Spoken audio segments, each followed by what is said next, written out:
성도 여러분, 수요일 묵상 시간입니다. 오늘은 출애굽기 39장 1절에서 21절까지의 말씀입니다. 생명의 삶의 순서를 따라서 말씀을 묵상하시는 분들은 요즘에 계속해서 성막에 대한 내용들을 읽으셨을 것입니다. 저도 개인적으로 말씀을 쭉 묵상하면서 참 어렵다는 생각이 듭니다. 여러 가지 재료들이 나오고 또 수치들이 나오는데 이것이 그렇게 쉽게 그려지지가 않습니다. 그렇지만 이 성막은 무엇보다도 예수님의 예표가 되는 아주 중요한 내용이 되겠습니다. 그래서 우리가 성막을 공부하면서 주님의 또 모습을 우리가 여기서 더 배울 수가 있습니다. 이제 오늘은 성막을 다 만든 이후에 제사장의 옷을 만드는 내용이 나옵니다. 오늘 말씀 39장, 출애굽기 39장 1절 말씀을 한번 읽어봅니다. 그들은 여호와께서 모세에게 명령하신 대로 청색, 자색, 홍색 실로 성소에서 섬길 때 입을 정교한 옷을 만들고 또 아론을 위해 거룩한 옷을 만들었더라. 이 제사장 옷을 만들 때에 중요한 것은 하나님이 모세에게 명령하신 대로 만드는 것입니다. 성막을 지을 때도 이 부분이 가장 중요합니다. 하나님께서 명령하신 대로 만드는 것입니다. 아무리 아름답게 보이고 또 거룩하게 보일지라도 하나님이 명령하신 것과 다르면 하나님 앞에는 의미가 없겠습니다. 우리의 신앙생활도 마찬가지입니다. 우리의 생각이 아무리 옳다고 여겨져도 중요한 것은 하나님의 말씀이 어떻게 말씀하느냐 하는 것입니다. 그래서 우리는 늘 하나님의 말씀을 읽고 묵상하면서 우리 자신을 고쳐나갈 필요가 있습니다. 언제나 하나님의 말씀을 최우선으로 하면서 순종하는 훈련을 해야 하는 것입니다. 이제 이렇게 정교한 옷을 만들라고 말씀하시면서 2절부터는 이제 구체적으로 에봇을 만들라고 하십니다. 이 에봇은 제사장의 겉옷이라고 이렇게 하겠습니다. 이 제사장의 겉옷도 2절에 보니까 그는 또 금실과 청색, 자색, 홍색 실과 가늘게 꼰 배실로 에봇을 만들었으되, 네, 금실부터 시작해서 너무나 아름다운 그런 실들로 이제 에봇을 만들게 됩니다.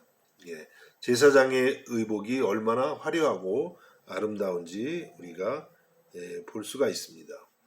그래서 우리들이 이 제사장의 옷 에봇을 생각할 때에도 예수님의 아름다움을 생각하게 되는 것입니다.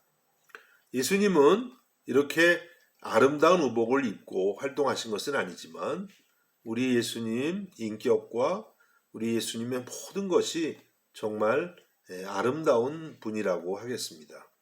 그래서 우리들이 이 제사장복을 생각할 때에 우리는 예수님을 또한 떠올릴 수가 있는 것입니다. 이 에봇에는 어깨 바지가 있다고 했습니다. 4절에 보니까 어깨 바지, 견대라고나 할까요?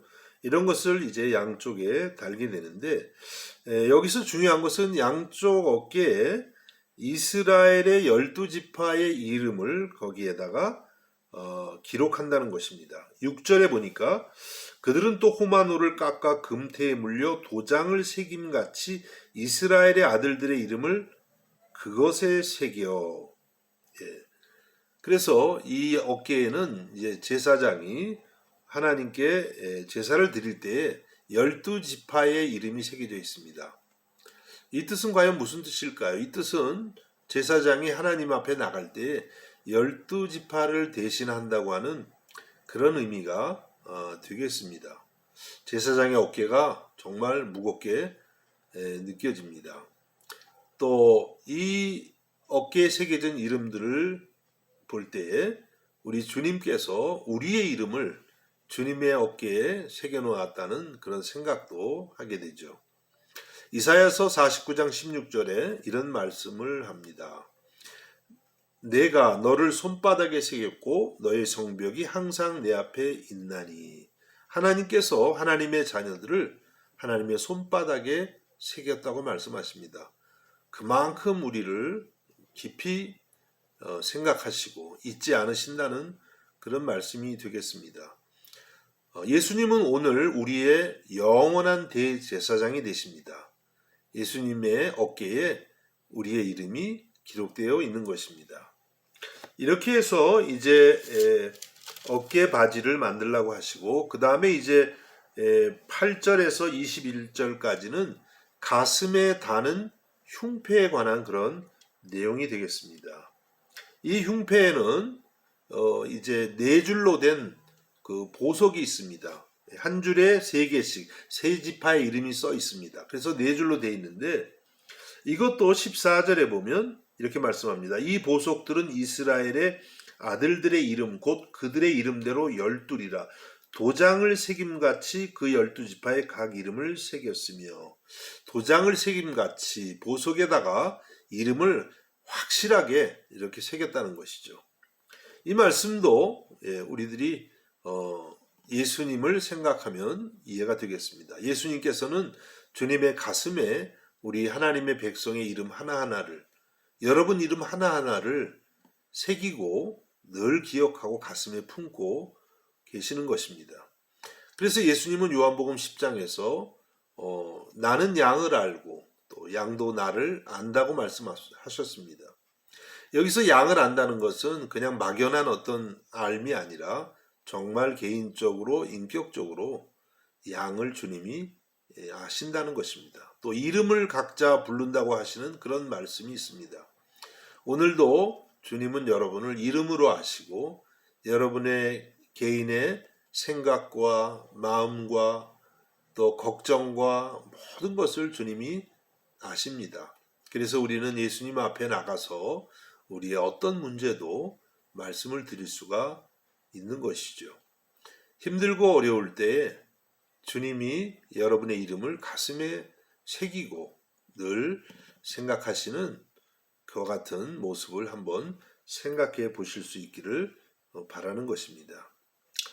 또 이 제사장의 의복은 또 한편은 주님께서 우리에게 입혀주시는 새로운 옷이라고 그렇게 말씀드릴 수가 있겠습니다.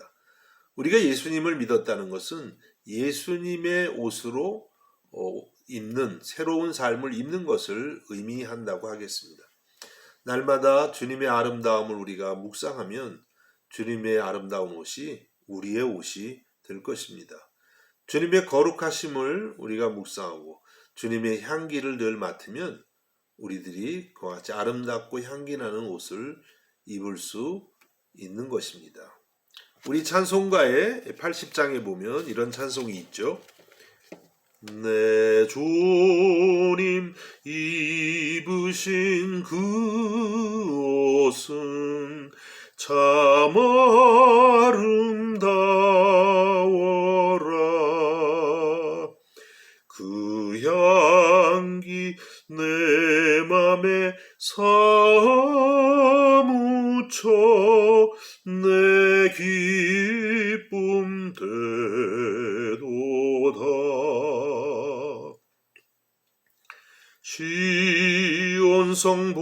시온성보다도 찬란한 저 천성 떠나서 이 세상 오신 예수님 참 내 구세주.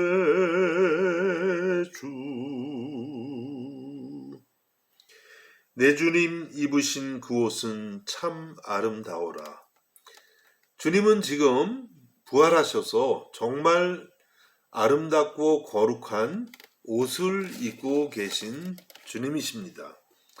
요한계시록의 1장의 13절에서 16절까지 보면 부활하신 주님의 영광스러운 모습이 나오고 있습니다.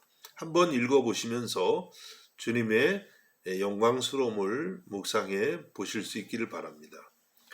날마다 우리는 예수님을 생각하고 또 예수님의 아름다운 그 옷을 우리가 바라볼 때에 우리는 주님의 그 아름다움을 닮아가는 그런 삶을 우리들도 갖게 될 줄로 믿습니다. 오늘 이 말씀을 통해서 다시 한번 우리의 영원한 대제사장이신 예수 그리스도, 구약시대의 이 대제사장들과는 또 비교할 수 없는 놀라운 아름답고 영광스러운 옷을 입고 계시는 우리 주님을 깊이 깊이 알아갈 수 있는 은혜가 임하기를 우리 주님의 이름으로 축복합니다. 기도하겠습니다. 예수님 고맙습니다. 오늘도 대제사장 또 혹은 제사장의 의복을 통해서 주님의 아름다움을 묵상합니다. 대제사장의 의복도 너무너무 화려하고 아름답지만 우리 주님의 의복은 더욱더 놀라운 옷인 줄로 믿습니다.